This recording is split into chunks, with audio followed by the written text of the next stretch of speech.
Jai Jai Shri Chaitanya Jai Nityananda. Jai Jai Shri Chaitanya Jai Nityananda. Jai Advaita Chandra Jai Guru Bhaktarinda. Jai Advaita Chandra Jai Guru Bhaktarinda. Jai Jai Shri Chaitanya Jai Nityananda. Jai Jai Shri Chaitanya Jai Nityananda. Jai Advaita Chandra Jai Guru Bhaktarinda. Jai Jai Shri Chaitanya Jai Nityananda. Jai Advaita Chandra Jai Guru Bhaktarinda. So today we're reading from Adi-lila, chapter 9, text 48.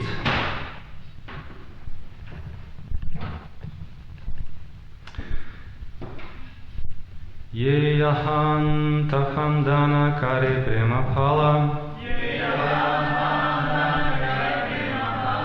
Phala svade matta loka haila sakala.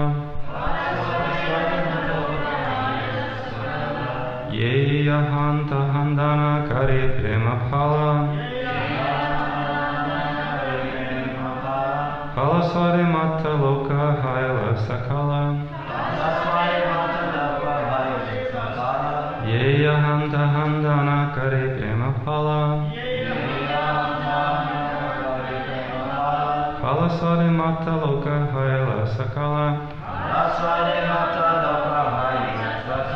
Prabhus. Ye yaham taham dana kare prema phala. Svada matta loka haila sakala.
Charity.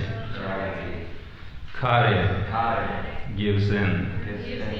Prema phala, the fruit of love of Godhead. Phala, fruit. Asvade, by tasting. Mata, intoxicated. Loka, people. Haila, become. Sakala, all. Translation and purport by His Divine Grace H.G. Vishnujan Swami Srila Prabhupada ki. The fruit of love of God is so tasteful that wherever a devotee distributes it, those who relish the fruit anywhere in the world immediately become intoxicated. Purport. Here the wonderful fruit of love of Godhead distributed by Lord Chaitanya Mahaprabhu is described. We have practical experience that anyone who accepts this fruit and sincerely tastes it immediately becomes mad after it and gives up all his bad habits, being intoxicated by Chaitanya Mahaprabhu's gift, the Hare Krishna Maha Mantra. The statements of Caitanya Caritamrita are so practical that anyone can test them.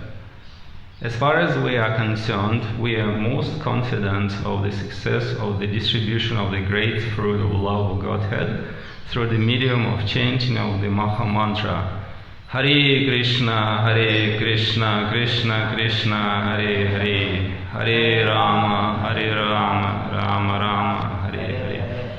So I'll read the text again. The fruit of love of God is so tasteful that wherever a devotee distributes it, those who relish the fruit anywhere in the world immediately become intoxicated.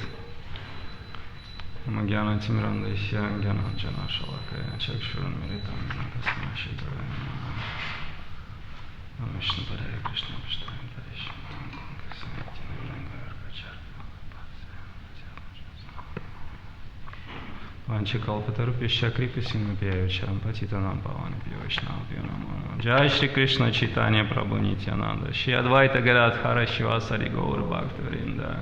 Hare Krishna Krishna Krishna Hare Hare, Hare Rama Rama Rama, Hare Hare.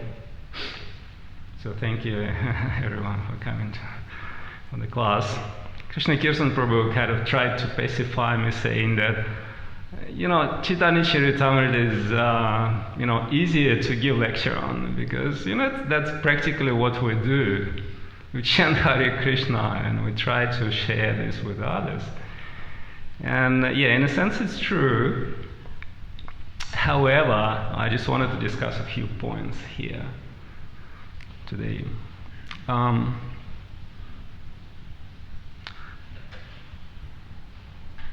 I think in Sanskrit, Krishna Society of Krishna Consciousness is translated as Krishna Bhavanamrita Sangha. Correct me if it's not true. Krishna Bhavanamrita Sangha. So we all know who Krishna is. We know what Sangha is, association. Bhava, we also know kind of a little bit what Bhava is. I mean, it has multiple meanings. But in the process of devotional service, Bhava is the preliminary stage of love of God. So it's pretty high position. And Amrita, we know what Amrita is? Nectar. So basically, what Krishna consciousness means for the devotees is being blissful in the association of the devotees. But it's not always the case. Why?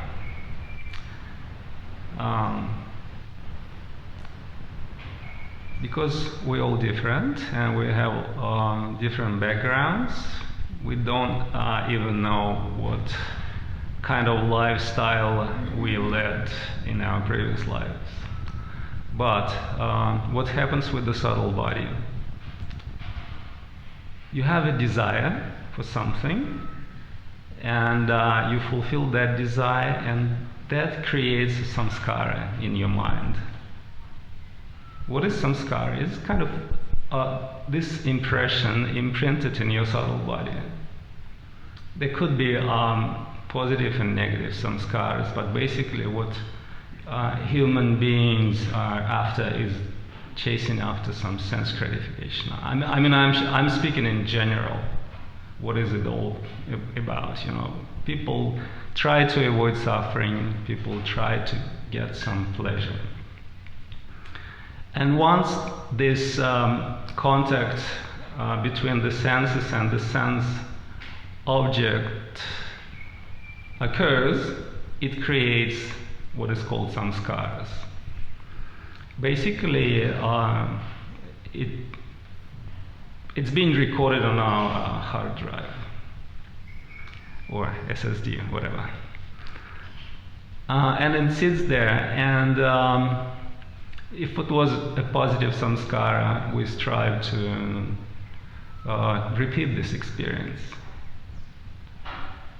And when we do that, in some time it creates what is called vasanas.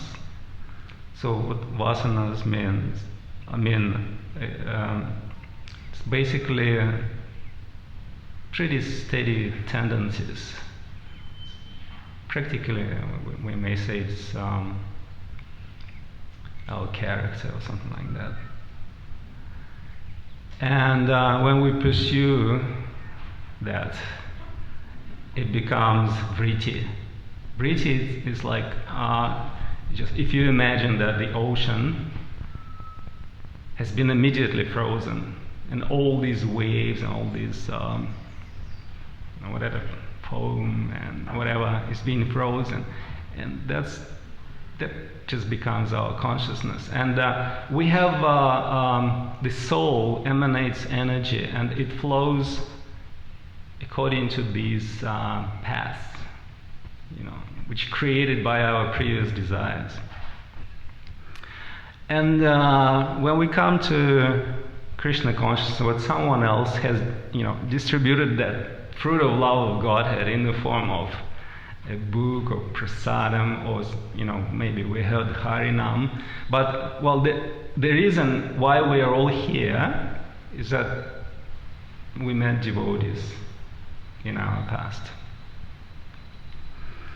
And the process could be pretty fast. Like once Charan Arvinda Prabhu distributed a book to some guy in Byron Bay, and then that person became Padmalashan Prabhu, who skyrocketed his devotional life like anything. But at the same time, sometimes we see that people are around for 10, 20, 30 years. They come to the Sunday feast. They like devotees. But they still kind of in a little bit dormant stage, and that's okay. I mean, again, we're all different, and it's not easy to change those vrittis, the stated tendencies in our subtle body. And the process which transforms those vrittis into Hare Krishna kind of impressions, spiritual impressions, is called anartha nivritti. So when we try to transform our previous past habits into new ones, and if it wasn't tasteful, we won't be here. So we all have some kind of taste for spiritual life. It's obvious, and it keeps us going. No matter what kind of trials or reversals we have. I remember one devotee in Russia. He was very sincere, but he apparently had not so good karma, so he had all kinds of troubles that you can imagine. In family life, in business, and all this and that, and he was a disciple of Bhaktivedanta Goswami Maharaj, and he would come for his darshan and just explain everything. Maharaj would say, just keep going, just tolerate it. And in some time, he would come to darshan again, and he didn't ask anything, and he would just say, Maharaj, shall I just keep going? And Maharaj said, yes. And he goes away. Thank you, Maharaj. So she just needed some kind of support, but he knew what to do. Just carry on. Okay, because changing these vrittis is not an easy thing. It's not easy at all. For some people, again, it's a bit faster, because maybe they have performed all kind of austerities in their previous life, but for some it's not easy. I remember myself, I have been going for Namahat Pro weekly for about half a year, and I already started chanting 16 rounds like a couple of months ago, and then I happened to be a part of a very wild kirtan.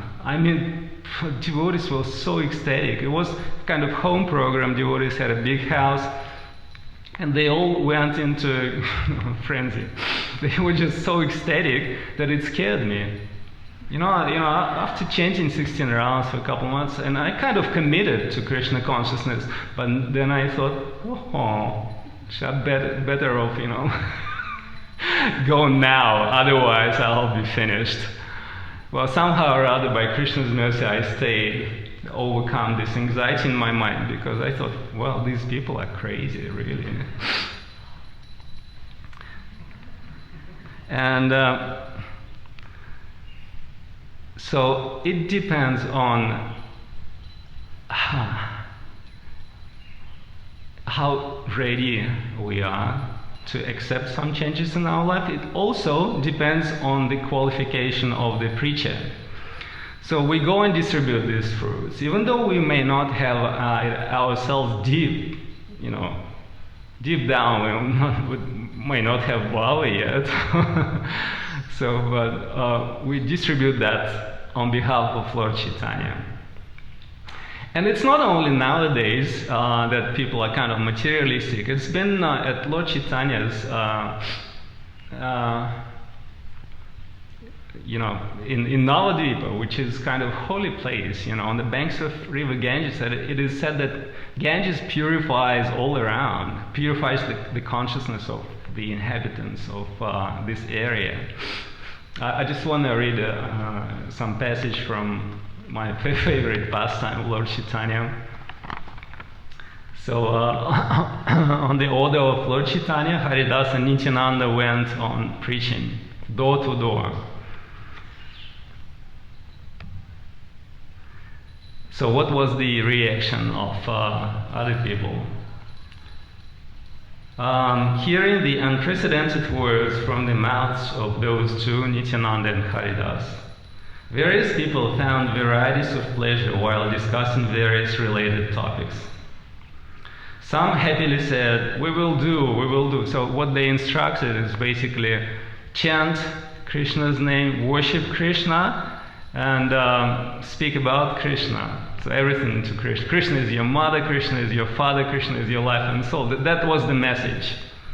And they boldly went about, preaching this message. Others said, these two are crazy because of bad advice. You have become mad on account of bad association. Why have you come to make us mad?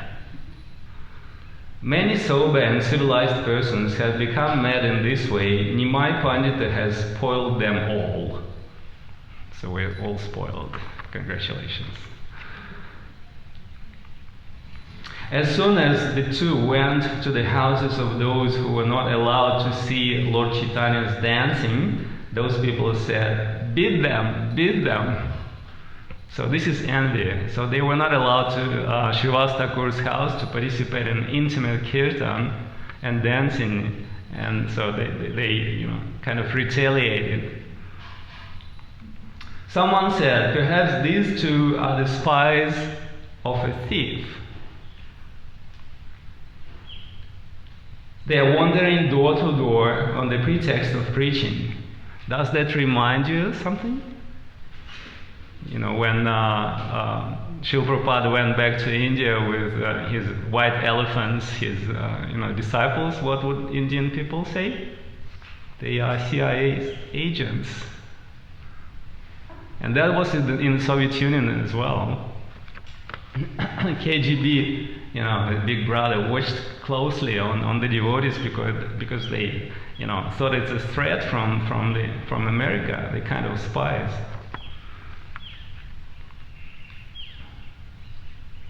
And then what happened? Nityananda and Haridas, Padmalaksha Prabhu mentioned this pastime in his previous lecture briefly. They came across two drunkards. Who were they? Jaga and Madai. I'll read a little bit more because they're so sweet pastime. Although it's a brief explanation of who they were. Although they were brahmanas, they were always engaged in drinking wine, eating beef, plundering others' wealth, and burning others' houses. There is no sin that these two have not committed. Again, their father was a pious brahmana, but they just, due to bad association, they were all kind of polluted. Same as Adi-lila. He was a pious Brahman in his youth, but then he just happened to watch, well, we can say,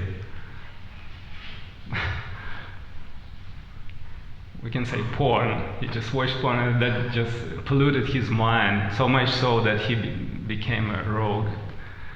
He did performed all kind of sinful activity.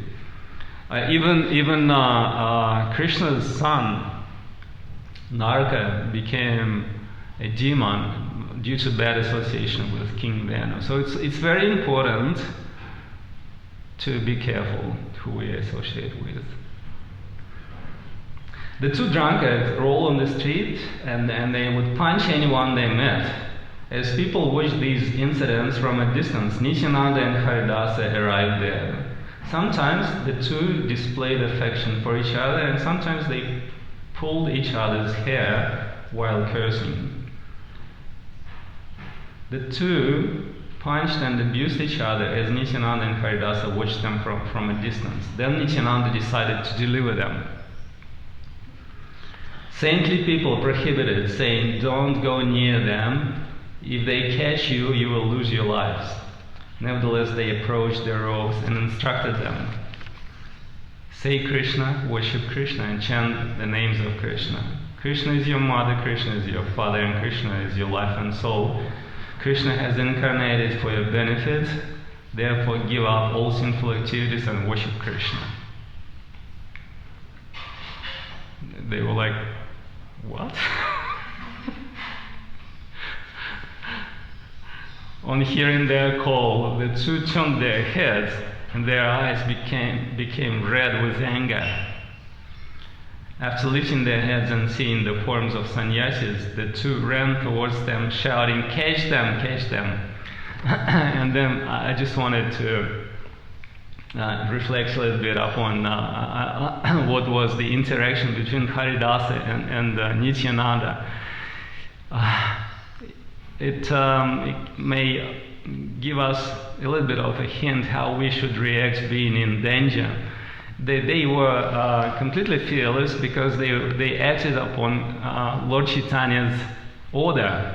So if we do that, we should not be afraid of anything. So they too ran away. And oh yeah, by the way, some people's reaction. People said, "We warned them before, but those two sannyasis are in those two sannyasis are in danger." All the atheists smiled and thought, Lord Narayana has given proper punishment for those impostors. It's kind of interesting that atheists, but they mention Narayana. Maybe in those times, even people who kind of admit that God exists and they even call His names, but they considered atheists because that's all that they did. Probably I'm speculating. The pious Brahmanas said, "Save them, Krishna! Save them, Krishna!" Then they left the place in fear. And then imagine the situation. Nityananda and Haridasa, they run away, and Jagai Madhai trying to chase them. Nityananda said, "We thought it would be good to turn them into Vaishnavas, but we will be lucky if we survive today." Haridas said, "Oh Lord, what can I say? Today I will die prematurely because of your ideas." They kind of bantering with each other. "Because you have tried to give Krishna's instructions to drunkards, we have received proper punishment, almost losing our lives." Speaking in this way, the two lords laughed as they ran away. The two rogues chased them while shouting abusive words. That's actually a good script for a next play.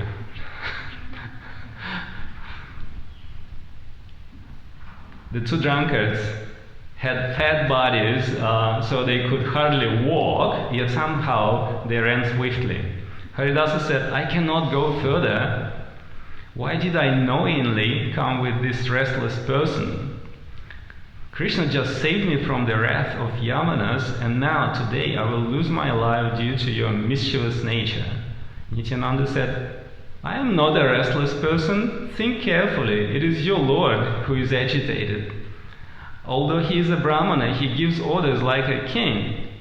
On his instruction, we preach door to door. I remember when I was going to Namaha in Moscow, our leader gave an example that if a son takes dad's car and just, goes anywhere without permission and gets into an accident, that's his fault. But then another situation that if, say, father says, well, son, your mom feels bad, just quickly grab a car and go to the pharmacy and bring some medicine. And son would say, well, I don't have a license, or I'm on L license. And they will say, no, I'll tell you, I'll take responsibility. It's not your fault. Then son is okay. I mean, whatever will happen, father will take care about that. So same Nityananda is saying here, just your Lord's order. He gives orders that we have never heard before, and as a result, people call us thieves and hypocrites. If we disobey his order, we'll be ruined. And if we follow his order, this is the result. You do not admit your Lord's faults, although we both spoke to them. You accuse me of being at fault. So it's kind of sweet pastime. This is from Caitanya Bhagavatam. Krishnadas Kaviraj Goswami doesn't touch this topic at large because he was kind of humble, very humble, and he said whatever was described in Caitanya Bhagavatam by Vrindavan Das Thakur, I will just briefly mention. Otherwise, the book will become voluminous.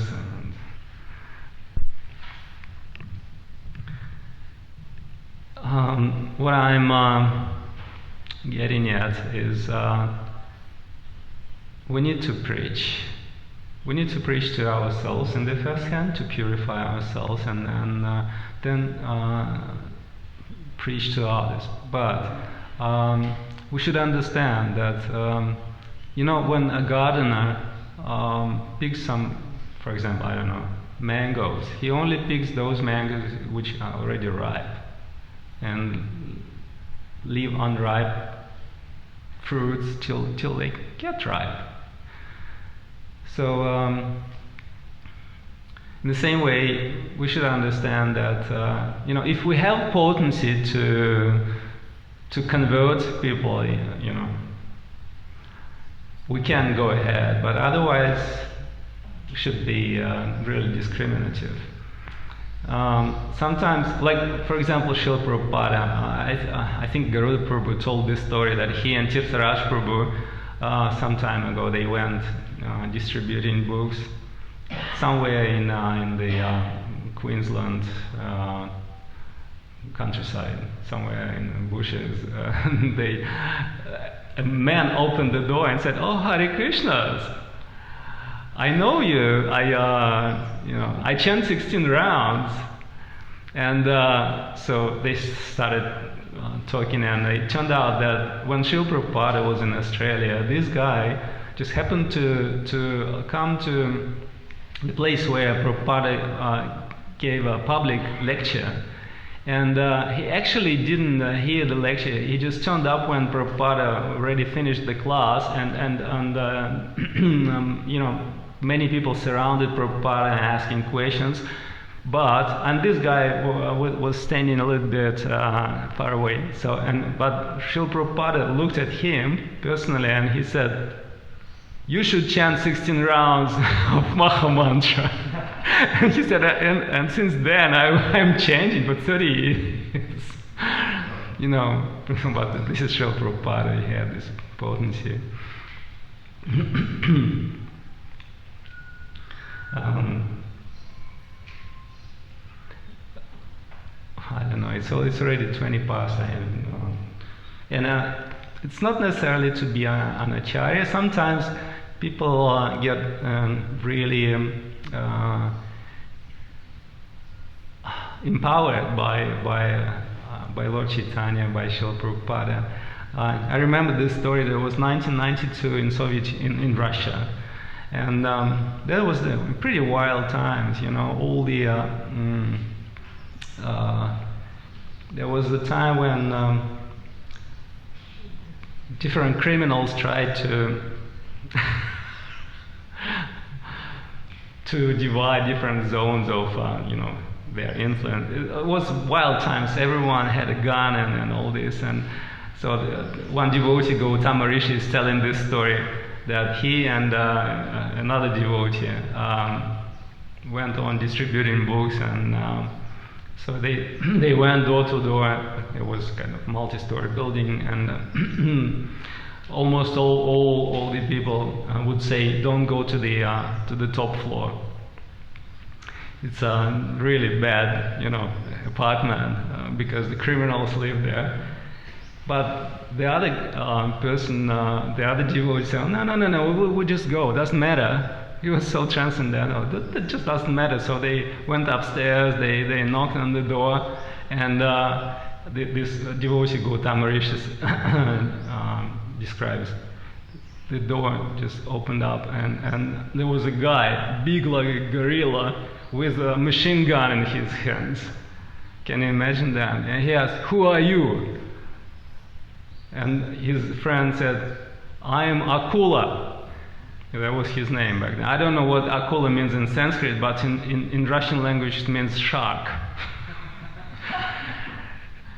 And he wasn't maybe twice as small as that big guy, but he was bold, and he said, "I'm Akula, shark." And it was, "Oh, what do you want?" He said, "Well, I have something for you." And he thought, well, maybe it's a message from our, the opposing party or something like that, maybe. So he lets him in. Guys, come in and see 20 people. They're having party. They all have guns. They're drinking vodka. They smoke. And so the leader, okay, what do you want? Again. And Akula started preaching to him. "Do you know what will happen to you after death?" He was like, "What?" That guy must have, some, backup, really. And they had bags with books, and he thought, well, maybe there's some explosives or something. Maybe I'll just listen to him. And he started preaching. "Do you all know what is gonna happen to you after death?" It's like, what? And he said, I know, because I have this." He just, he started opening his bag, and they were all alert. They pull up their guns and were ready to kill them. And he just pulled out Bhagavad Gita and started preaching to them. Well, after about 30 minutes, they distributed 20 Bhagavad Gitas, and they kind of already became friends. And then Gautama Rishi just, pulled that, Akula out, and just, they went out. And he said, "Well, why are you taking me, out of here?" It's just started, he said, and it turned out that Akula didn't see the weapons. So he was so he didn't see the weapons. Gautama Rishi said they all had guns. They were just on the verge of being killed, and he didn't see the guns. So he was so absorbed in his mission. It's a nice story. I'll probably end here. If you have some questions or comments, it's time to ask. Thank you. Padmaloshan Prabhu was the first, and then Manivanda Prabhu. Do we have a microphone?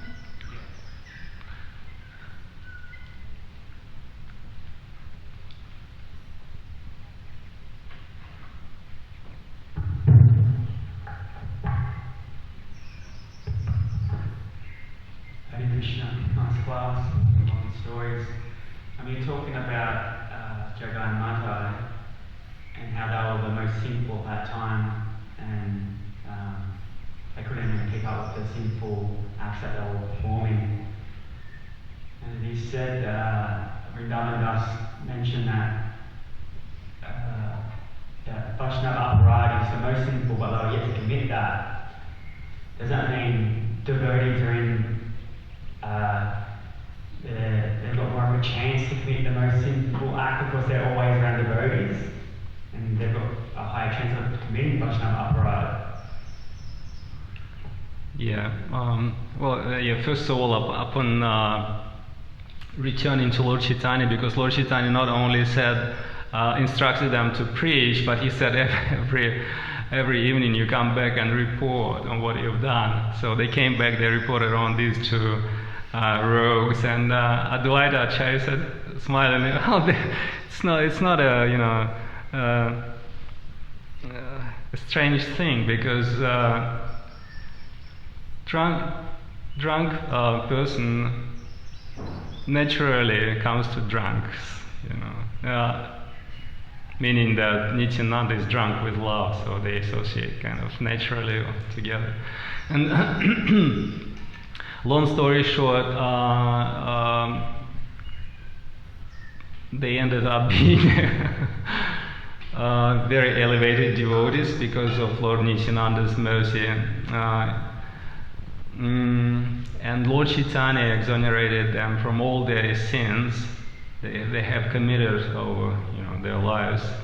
And then devotees just noticed that the golden body of Lord Chaitanya became kind of darkish, bluish, and they kind of they just wondered what happened, and they, Lord Chaitanya said, "Why do you look at me in this way? Do I look different?" And they said, "Yes, your body became kind of darkish." And he said, "Well, I have accumulated all their sins, and from now on, whoever criticizes the devotees will get this result. I will give this to them, distribute to them." So it's very precarious, to be criticizing devotees. But why Jagai and Madhai were bestowed that mercy? Because they committed all sins possible, but they never criticized Vaishnavas. That was their good luck, because they just didn't have time for criticizing Vaishnavas. They were always drunk. Were always intoxicated. And sometimes they heard kirtan, so they kind of purified their consciousness. They heard kirtan, they jokingly would sometimes say, "Oh, Nimai Pandit, can you just perform Durga Puja for us?" So, but they never criticized Vaishnavas. Is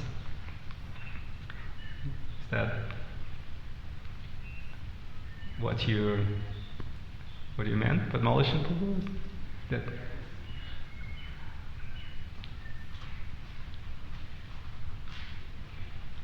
I was just skimming across that. Vaishnava aparadhi being the worst sin, more than anything that they have committed. Does that say that devotees are at a higher chance of committing the higher sin because they're always around devotees? Oh yeah, that's what you meant.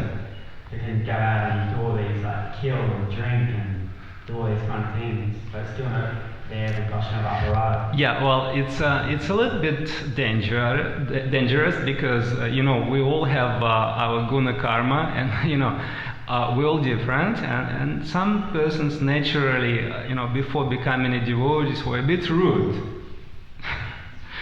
So if they project this kind of temper into associating with the devotees, there could be some difficulties.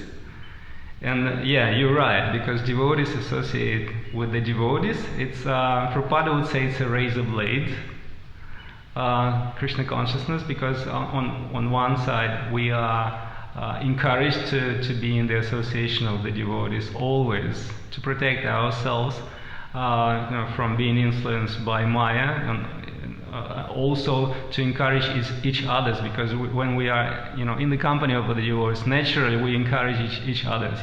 When you come to Mangalaris, it's not only for your own benefit, but it's also people, others see that you come and, oh my God, this is a real community, this is a family. And it's said it's easy to break one twig, but if you have a bunch of it, it's not that easy. So for Maya, it's not an easy task. But again, razor blade. Yeah. So we have to be really careful.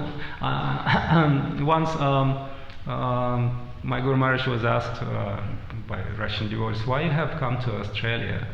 He said, well, because people are polite here. That was one answer, was because it's warm here, and the other answer was, yeah, people are very polite here. Meaning, going out and about, going for shopping or something. If people see that you're a devotee, even if you're not a pure devotee, but you sincerely acting as Lord Chaitanya's, soldier. If they think favorably about you, they will get benefit somehow or other.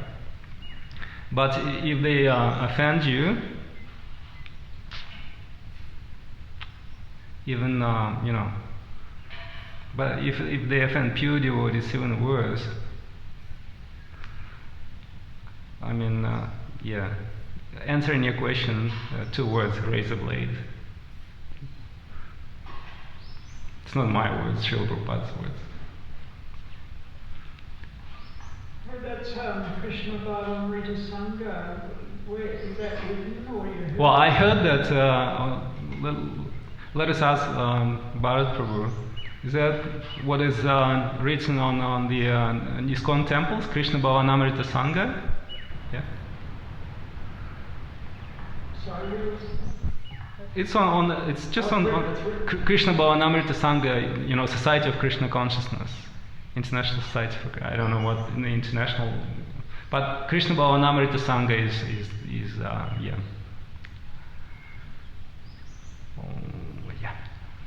Hare Krishna. Thank you, everyone. Have a nice day. Srila Prabhupada ki.